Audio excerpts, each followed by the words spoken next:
ومن أحسن قولا ممن دعا إلى الله وعمل صالحا وقال إنني من المسلمين. Any questions? أعوذ بالله من الشيطان الرجيم بسم الله الرحمن الرحيم الحمد لله رب العالمين الصلاة والسلام على رسوله الكريم. In the name of God, the most beneficent, the most merciful. My dear sisters and my dear brothers, Assalamu alaikum. First of all, we all make dua, we all pray to Allah subhanahu wa ta'ala that Ramadan is upon us, and may Allah subhanahu wa ta'ala gives us the tawfiq, may He gives us the ability to fast the month of Ramadan and attain His forgiveness. So today our program is Ramadan and Reverts, and as you can see from the title, the program is specially designed for our revert sisters and brothers.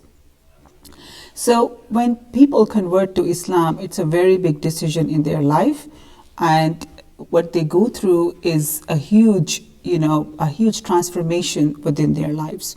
And in that transformation, and as they go through this change in their life, we want to be there for them. And because of this, we thought of this program that Ramadan is a special month of the year. It's a very special month in the life of a Muslim, and especially when someone is a new Muslim, this month even becomes something that they might think is something that they are not. Sometimes they're very new converts. Fasting the month of Ramadan might become something like, undoable. And they might think that they're not part of this important pillar of Islam.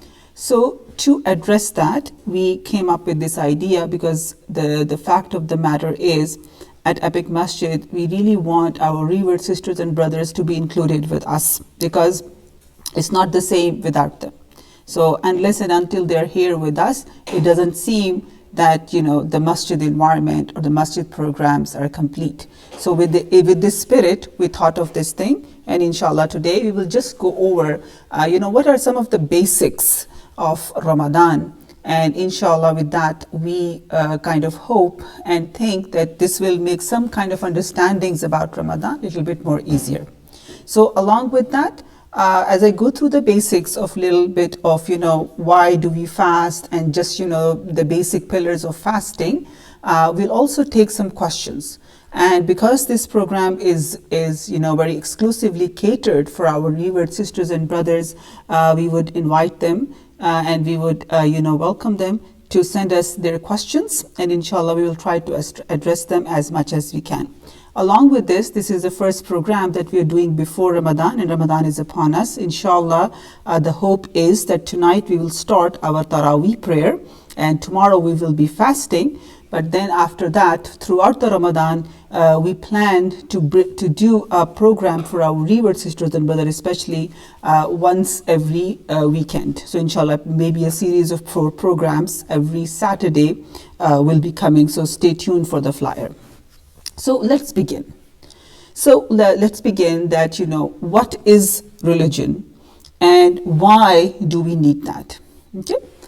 So first of all, let's understand that Allah subhanahu wa ta'ala has given each and every one of us many faculties. He has given us the faculty of brain, mind, thinking, body, spirit.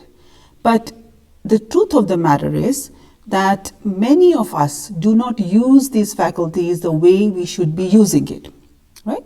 Many of the people in the world, their main concern is the worldly things or the materialism. While this is not something that Islam is against, but Islam wants us to approach the world in a balanced manner. But the reality is many people approach the world in a very unbalanced manner, meaning this is their priority and nothing else.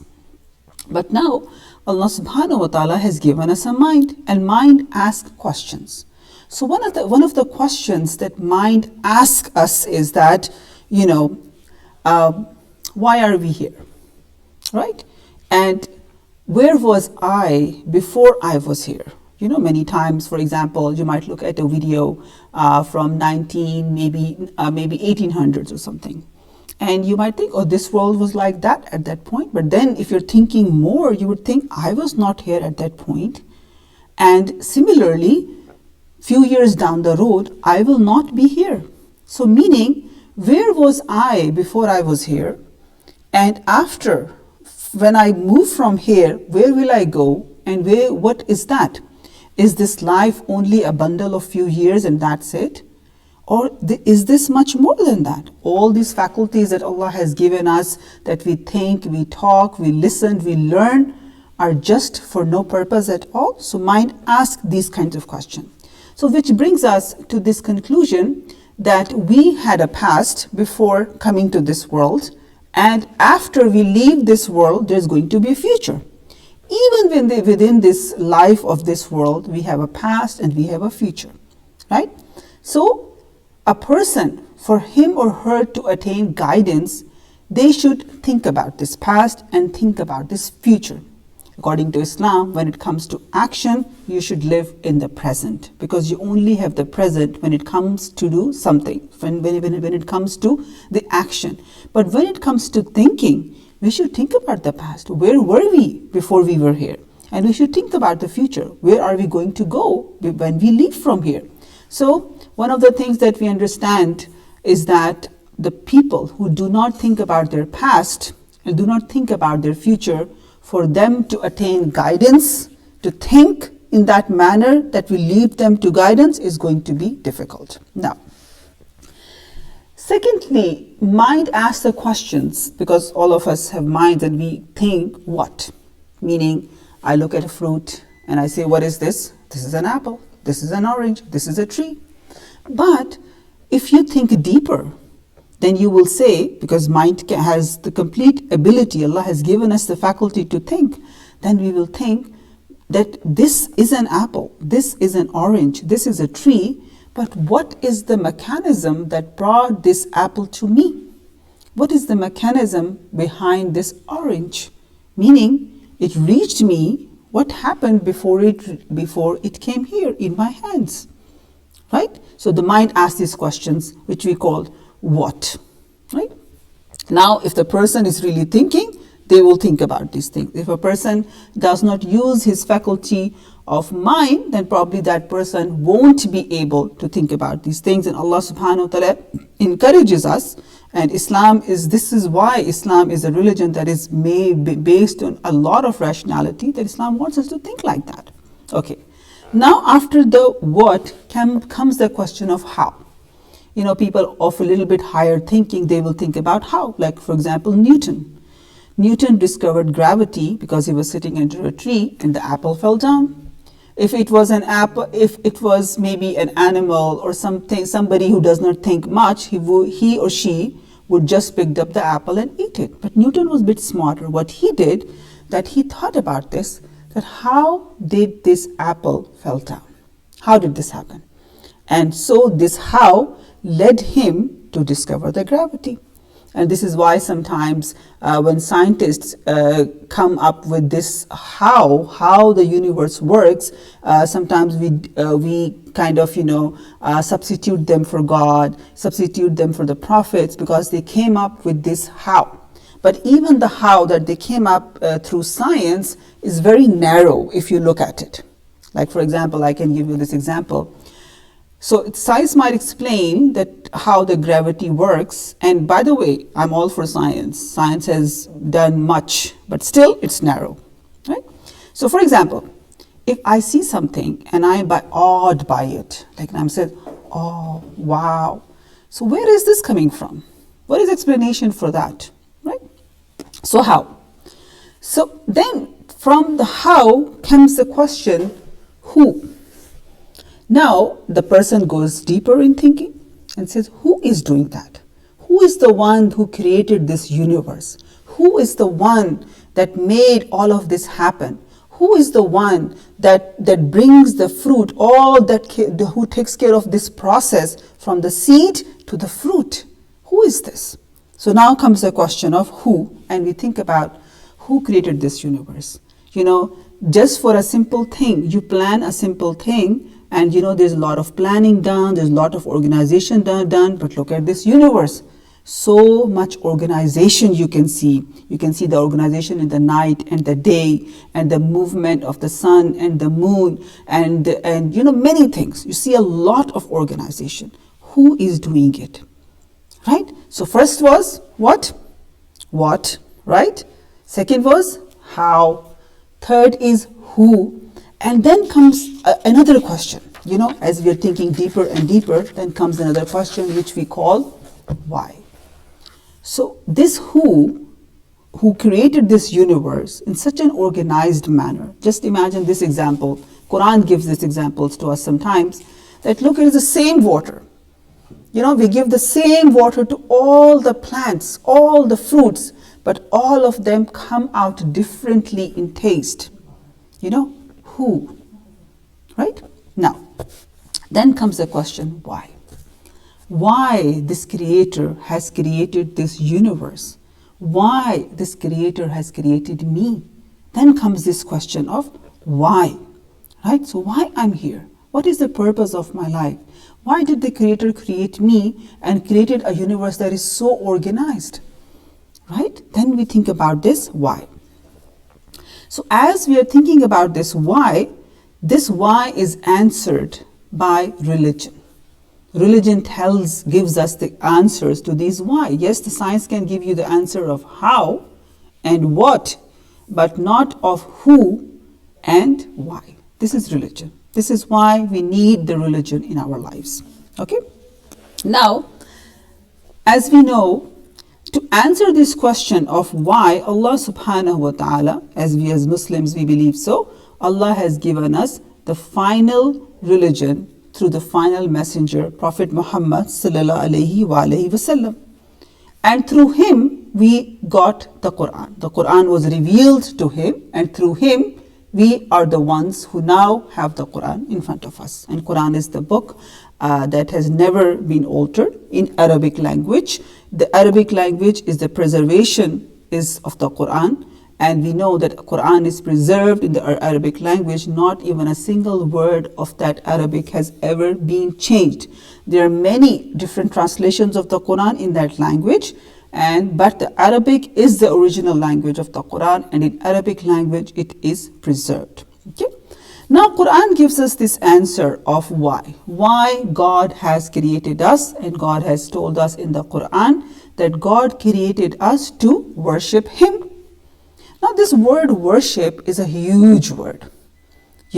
Worship means to devote ourselves to Allah with love and obedience.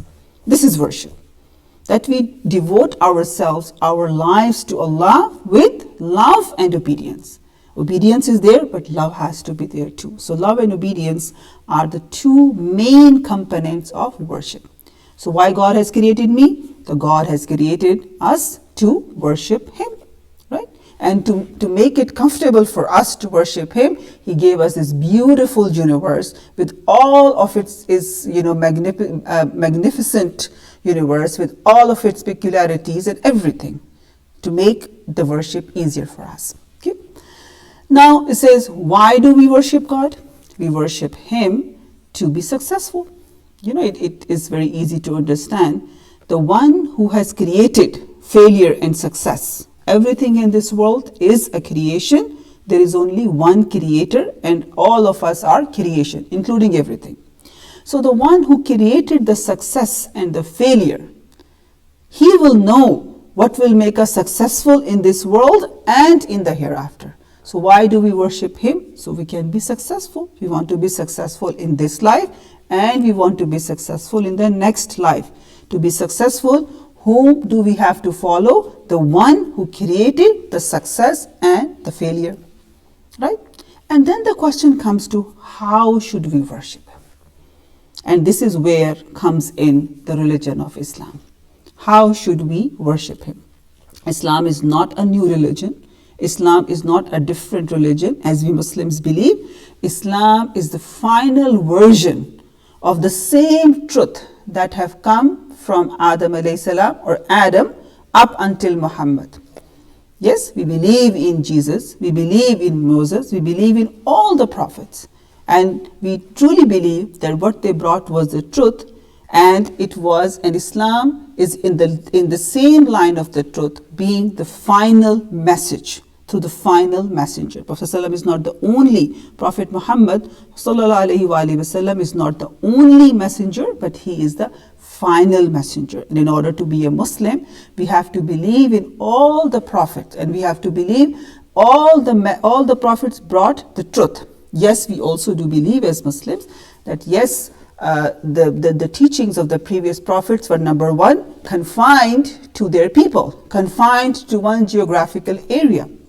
And also, the teachings have been altered. As the human evolution took place and the human civilization went to new levels, there was a need of a more updated religion, and Islam is the updated and the final version of the same truth.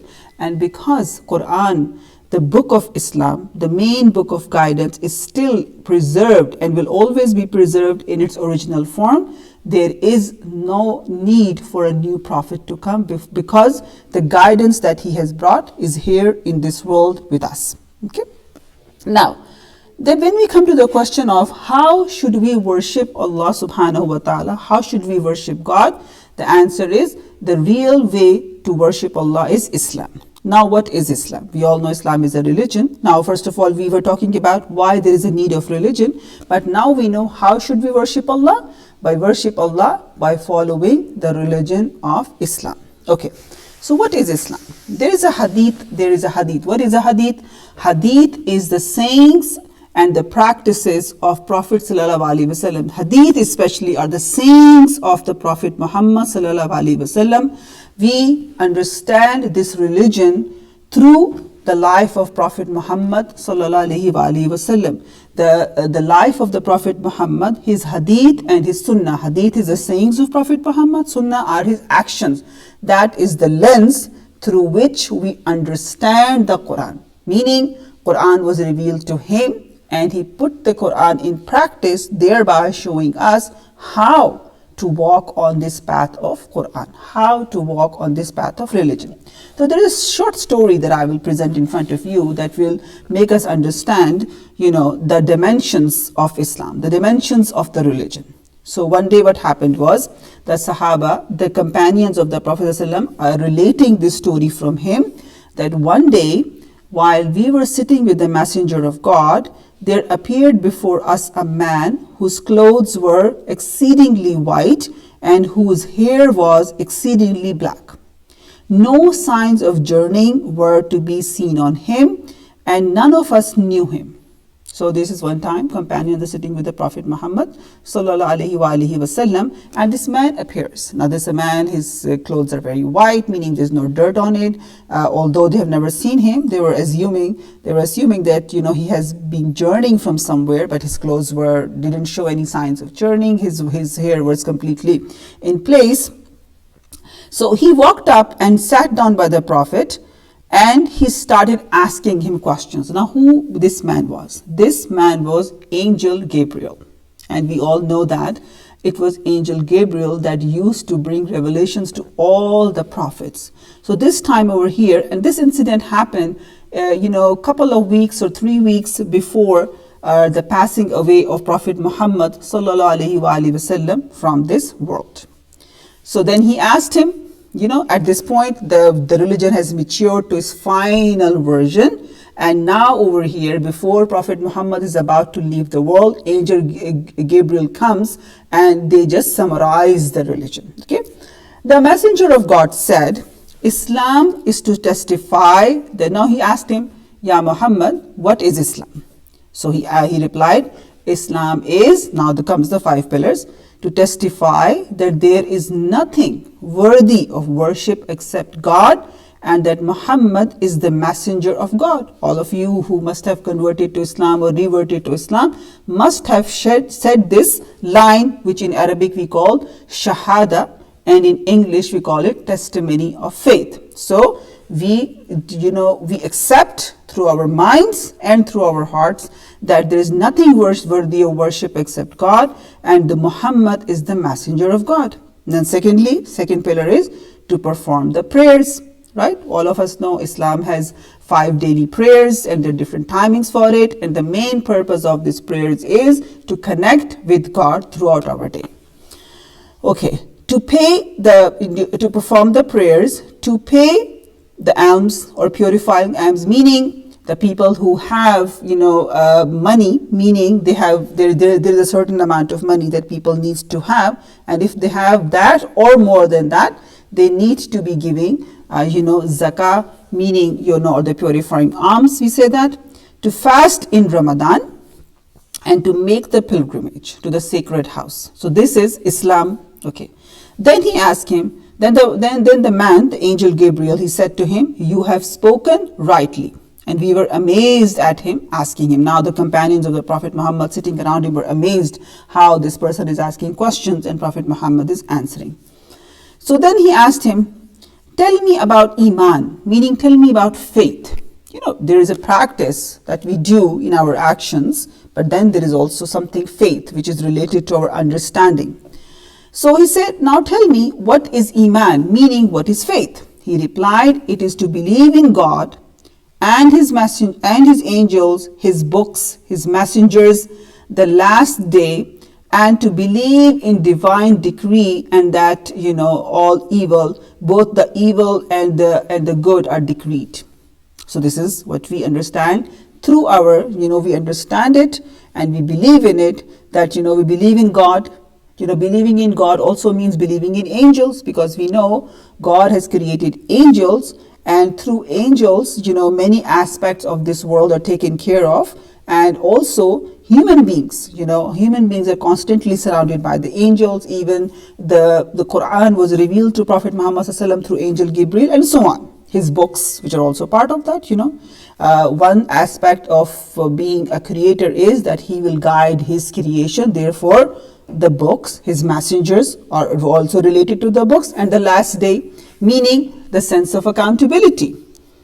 If, my dear viewers, if we do not believe in the last day, it means that kind of indirectly we are saying that there is no creator.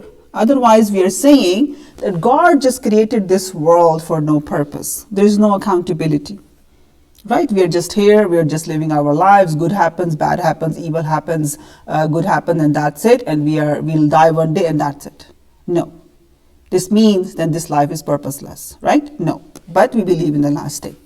And to believe in divine decree, meaning whatever happens, happens for the good. God is extremely merciful. Sometimes we are not able to see the mercy, the way things are, but at the base level of everything, even the evilest of the things, at the base level of that, no matter how evil that thing is, at the base level of that is the mercy of God.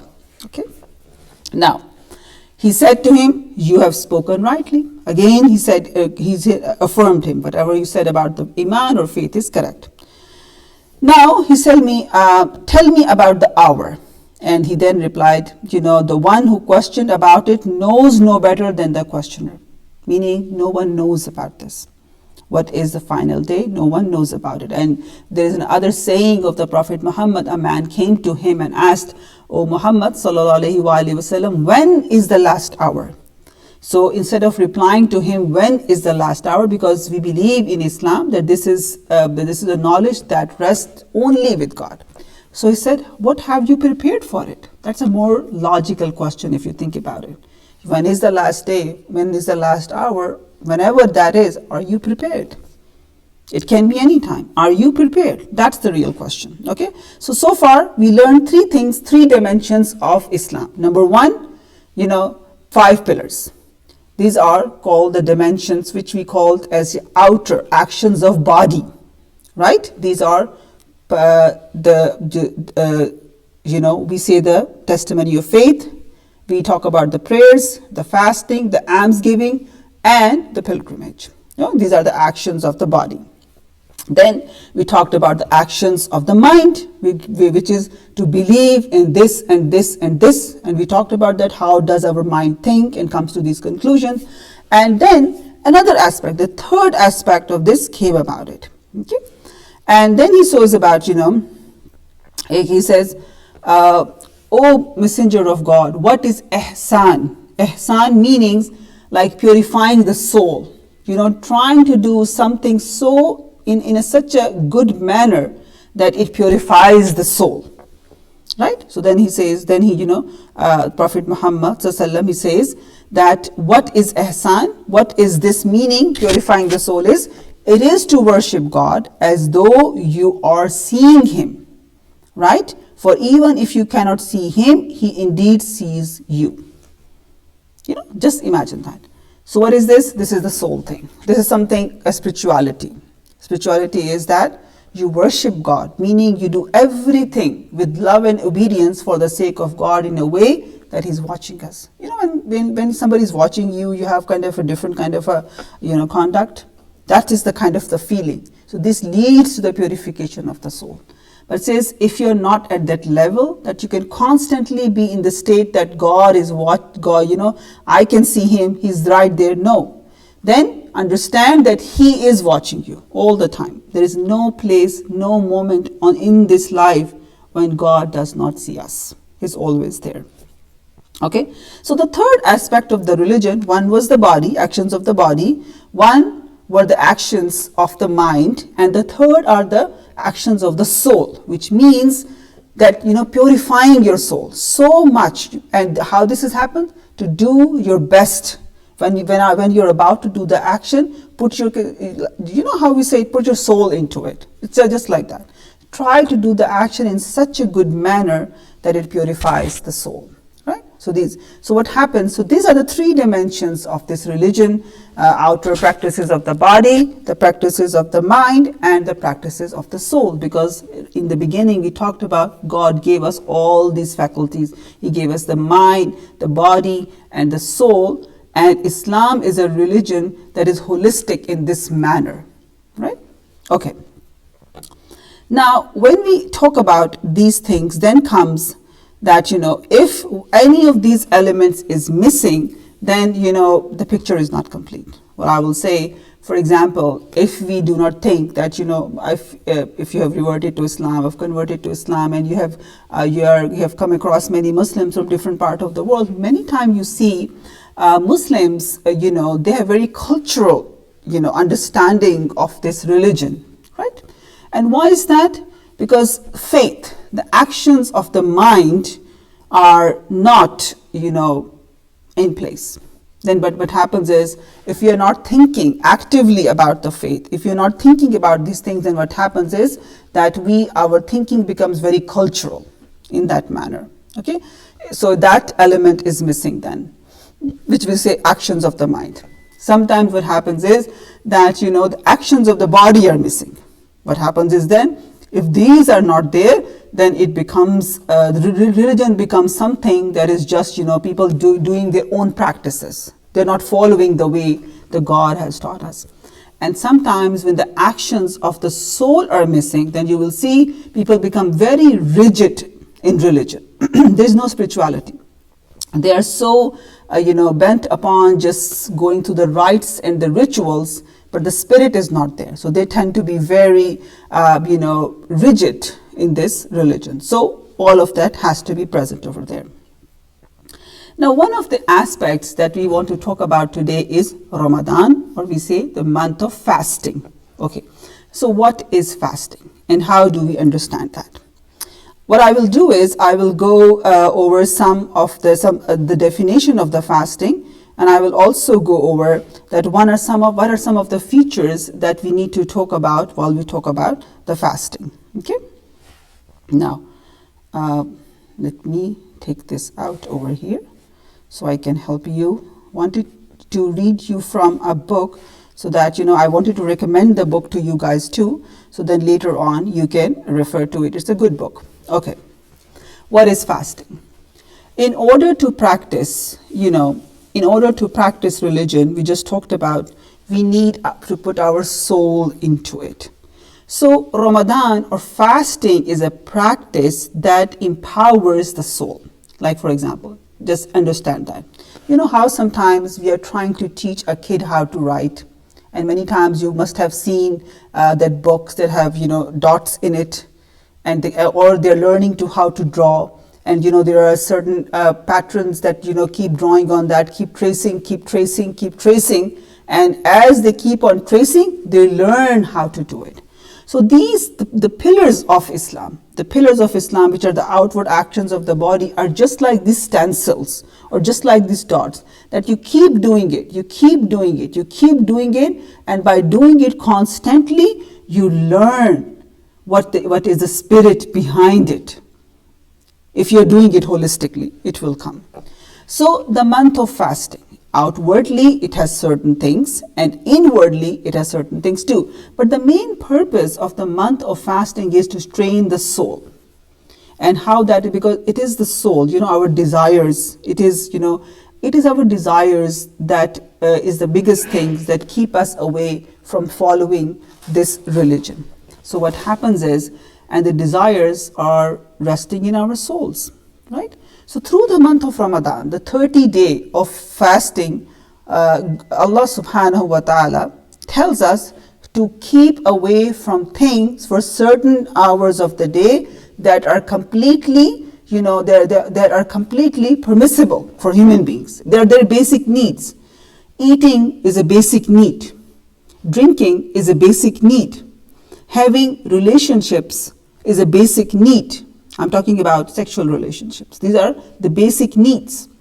But when through this 30-day of training, we train our bodies to fast from the basic needs, which are the basic necessities of life.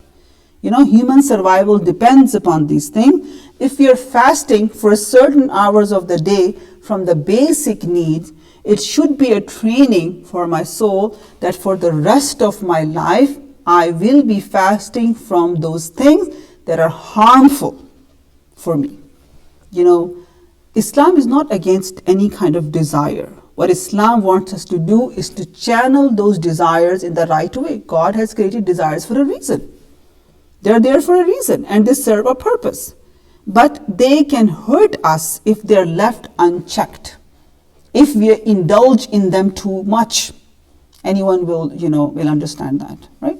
So this is a practice that for 30 days, you are kept away for certain hours of the day from basic desires, basic needs, which are necessary for your survival. So if I can pull that off, if I can do that, if I can go through this training, then don't you think I can fast from those things which are not good at all, from those indulgences that are not good at all. So this is a practice that comes every month. Okay, so fasting. Now, first of all, when the month of fasting comes, we have to understand this month has three main themes that it brings with us. So the first theme in the month of fasting is, charity. Extensive amount of charity, or you can say generosity in charity.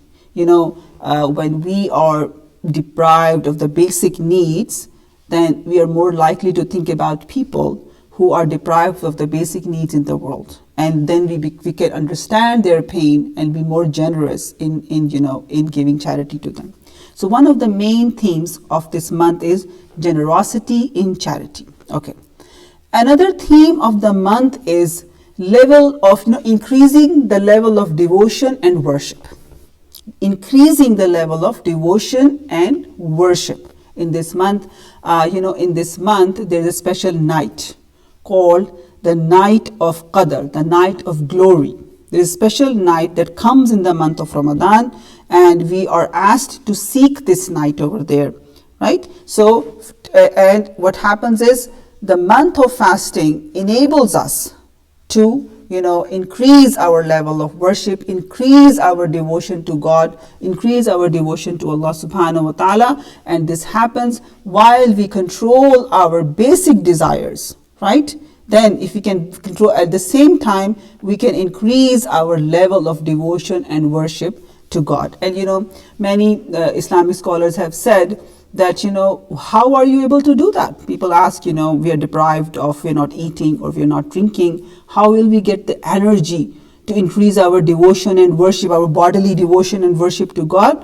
Well, many scholars have said the spiritual energy And you will see that in the month of Ramadan, people get that energy because their spirit is becoming more empowered. So it is the spiritual energy that drives them to do many things. And you will, and you know, if any of you is a student of psychology or anything, over there too, you will understand the spiritual power also makes people very powerful to do many, many things, to reach their goals and all of that. Okay.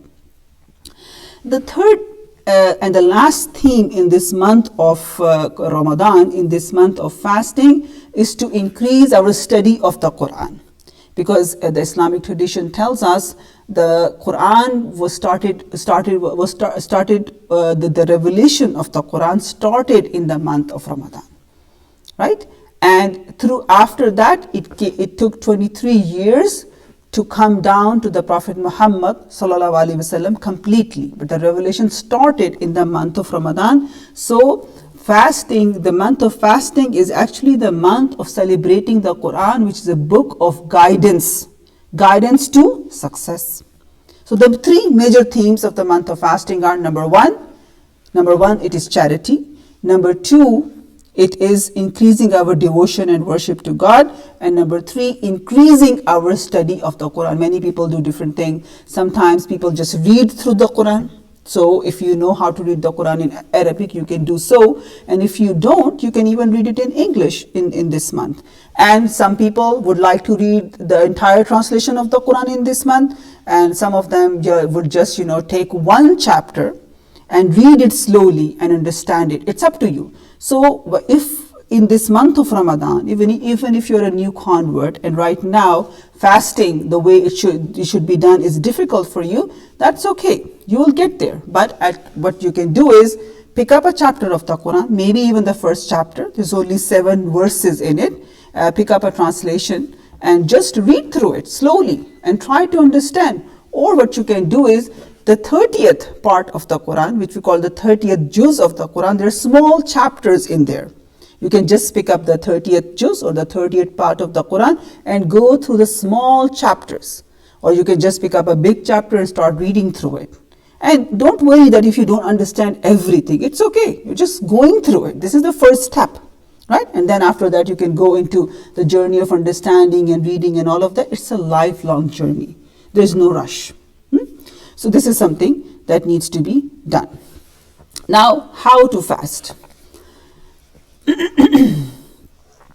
So, throughout the month of Ramadan, a person who is physically able to fast, is not ill, is not going on a travel, should fast the whole month.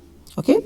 So what happens is when the month of Ramadan comes, like for example, most probably the Ramadan will start tonight. So all of us will make this intention tonight that I will fast the entire month of Ramadan, right? So one thing that is very, very important is to make the intention. So tonight, all of us who are capable of fasting will make the intention, and intention is important, that we make the intention in our heart that I am going to fast through the month of Ramadan. Okay. So the next thing that happens in the preparation to fast is that before the fasting starts. Now, when does the fasting start? The fasting starts, and I will, so the fasting starts when it is the time of the Fajr prayer, meaning the light starts to come out in the horizon. So this is when the morning prayer is called. So before that, a daily preparation for fasting is the pre-dawn meal. Pre-dawn meal, which we call suhoor, S-U-H-U-R. So there is a pre-dawn meal that we call suhoor, and this is to eat some food even if it's just a small amount. So this is from the practices of the Prophet Mohammed sallallahu alaihi wasallam. It is not fard. For some people who are not able to wake up at this point, it is okay. Some people do that. They just eat dinner, they go to bed, and the next day they just wake up for Fajr. They just pray the Fajr and their fasting starts. Some people do that. They just wake up in the morning, they pray the morning prayer, and the fast starts. But it is a very, very much encouraged practice of the Prophet Muhammad sallallahu alaihi wasallam that we wake up for the pre-dawn meal and eat something, even small, it's okay. Okay. Then, before dawn's light strikes the horizon and the time of the fast enters. Okay. Now, the duration of the daily fast will depend upon, the movements, the timings of the prayer. So we will start from the Fajr prayer, and how to determine that, you can easily get calendars. They're available all over the internet. You can get one from Epic. Tonight it will be posted. You can just follow that. Many people have those clocks which we call azan clocks. If you're not familiar with that, go on to internet and Amazon, type azan clock, something will come up and you can have that, and it gets adjusted according to your time, so you can do that. So you can do any of these. Okay, you can get the calendar and you can follow the timings over that. So this is called the pre-dawn meal. Now, at the time of the breaking of the fast, that happens at the time when the sun sets. So when the sun sets, we call it the Maghrib prayer.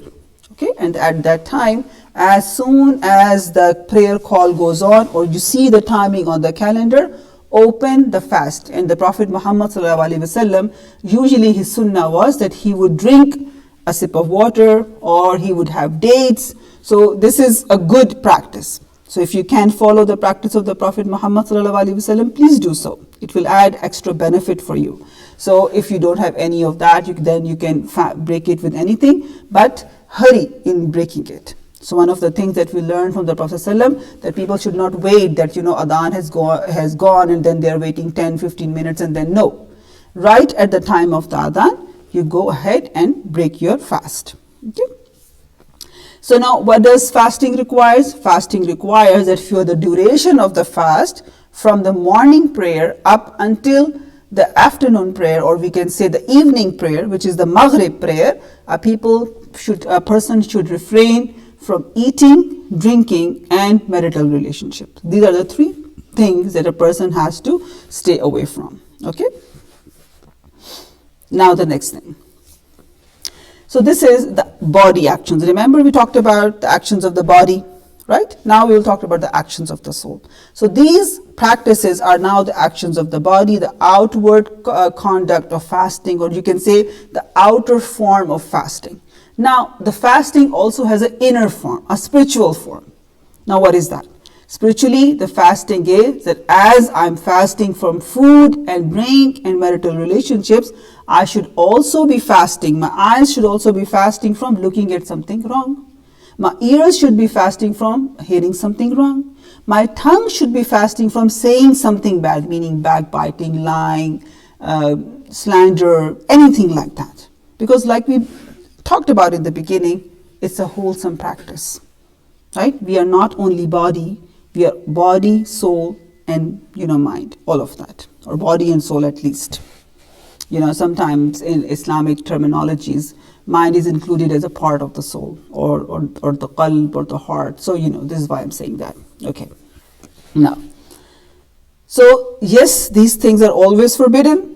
You will say that, yes, the backbiting, lying, cheating, saying bad things to people is always forbidden, but we have to be extra careful in the fasting because it can nullify the fast. And then the point of fasting is what? If I can fast from my basic necessities, from this many hours of the day, for 30 days, how can I not fast from things that are inherently bad for the soul and the body? Okay. Now, who is exempted from fasting? Fasting is only required of Muslims who are morally accountable individuals, meaning people with special needs or all of those kinds of people, that they are not, accountable. Muslims who are morally accountable individuals and who are free of menstrual or postpartum bleeding at the beginning of the days of fast. So who is exempted? The people who are morally accountable, meaning the people of the sound health. Anybody who is, especially for the women, if they are on their cycles or on their periods, they are not required to fast. What they're required to do is that for the duration of their periods, they do not fast. But after the month of fasting, they make it up before the next Ramadan, right? So the thing is that they make up those fasts which are left because of the periods before the next Ramadan. And if those fasts are not made up before the next Ramadan, and the next Ramadan comes, for example, this year there are a certain number of days that a person did not fast because she was on her periods. Now what happens is, for the rest of the year, she has to make it up before the next Ramadan comes. Now what happens is, sometimes she was not able to do that, and the next Ramadan has come. Now what she has to do? She has to pay a small expiation and also make up the fast. Right? Understand that? So now the small expiation is what? She has to feed, one person for each fast that she has missed. Okay? Similarly, a person whose health does not allow him, meaning they're ill, people with diabetes or any kind of illness, and this is where the doctors will come in and they will decide that it is determined that this kind of, the condition is going to be harmful for a person because of this condition that he's having. So for that person, the fasting is not required. They're exempted from it. All they have to do is they have to feed the people, and they can do that. But for every day, they feed a person for the fast that they cannot do. Okay. Then again, the people who are exempted, the people who are traveling. So Allah has given us this exemption that people who are going on the traveling means they are going further than 48 miles from their home. So these people are exempted from fasting during the duration of their travel, and once their travel is done, they will have to make up the fast that they missed because of the traveling. Okay, so these are the people who are exempted for. So some people will be exempted permanently because of some of the medical condition they have, but the women on their period or the person traveling, that's a temporary thing, and then they'll have to make up the fast later on. Okay. Now what happens at the end of the month of fasting? We have this celebration which we call Eid, right? So Ramadan closes the way it began, with the sighting of the new crescent moon. So what happens is, today what our scholars will do, they will sight the moon. This is one of the traditions of the Prophet Mohammed, and many people also follow the calculations, and both methods are there. So then the end of the fast, because in Islam we follow the lunar calendar. Now the Ramadan will also end, so Ramadan is mostly 29 or 30 days. So the sighting of the moon will determine that, and then comes the festival of completing the fast, which we now call Eid. Now this year it's going to be a little special, because usually what happens is that we usually come to the mosques for the night prayers, which we call Taraweeh. And if any of you have experienced that, the masajid are usually full. People are here all night. They are praying the night prayers. There's an environment going on, and everybody's enjoying that, And then on Eid day, everyone comes to the mosque to pray the Eid, or they go to the grounds and they get together and all of that. But this year, because of coronavirus, things are going to be different. So this year the mosques are still closed. So probably we'll have to come up with a Ramadan routine at home. So make your routine, I will suggest that. And one thing that I forgot to talk about is, right before you break the fast, that is an amazing time to pray to God. So I would suggest that, make a list of the things that you want to ask God about, that you want to ask Allah subhanahu wa ta'ala for. So make a list of those things, put them on a paper. And few minutes before, iftar, where iftar is the breaking of the fast, just take out your list, sit down, peacefully, and ask Allah for the things that you want to ask. And this is a very amazing time for the, du'as or the supplications or the prayers to be accepted. Okay. Another thing that comes with, and we will end with that, before the day of the festival, which is the Eid, it is a requirement which is upon every Muslim to pay, which we call zakatul fitr, meaning alms for completing the fast. So this is a gift given to the needy of a particular volume of food based upon measurement, and In that time, it was used to be a food that was given to the people, but in our times, it's given in a form of the money, for each member of the family who would fall in the category of fasting. That fasting is further them. A certain amount of money is given out. Usually, it is $10 or around that. And then, it is given, it is a gift to the needy and the poor, so they can become a part of that, celebration and Eid and all of that. So this in a nutshell, in a very brief terms, is Ramadan, or the month of fasting for the Muslims. So now if you have any questions, I'll get to that. So, okay. No questions or comments? No, not at all. Okay. So yes, but understand, inshallah, that we will try to do this as as a series, and throughout the Ramadan, probably every Saturday we will be talking about some of the basics things. So inshallah, and the focus of that will be to bring ourselves closer to raising the level of devotion and worship to Allah subhanahu wa ta'ala in this month, inshallah. So I pray to God, I pray to Allah subhanahu wa ta'ala that He enables us to fast this month of Ramadan, and that He enables us to earn our forgiveness from Him in this month of Ramadan. Wa akhiru da'wana alhamdulillahi rabbil alameen. As-salatu was-salam ala rasulihil kareem wa alihi wa sahbihi ajma'in. And by the way, please subscribe to our channel.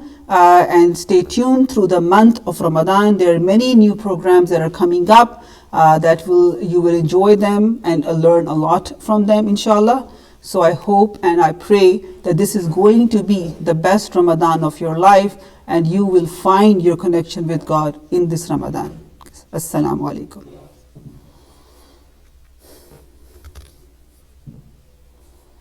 شهر رمضان الذي أنزل فيه القرآن هدى للناس وبينات من الهدى والفرقان فمن شهد منكم الشهر فليصمه ومن كان مريضا أو على سفر فعدة من أيام أخر يريد الله بكم اليسر ولا يريد بكم العسر ولتكملوا العدة ولتكبروا الله على ما هداكم ولعلكم تشكرون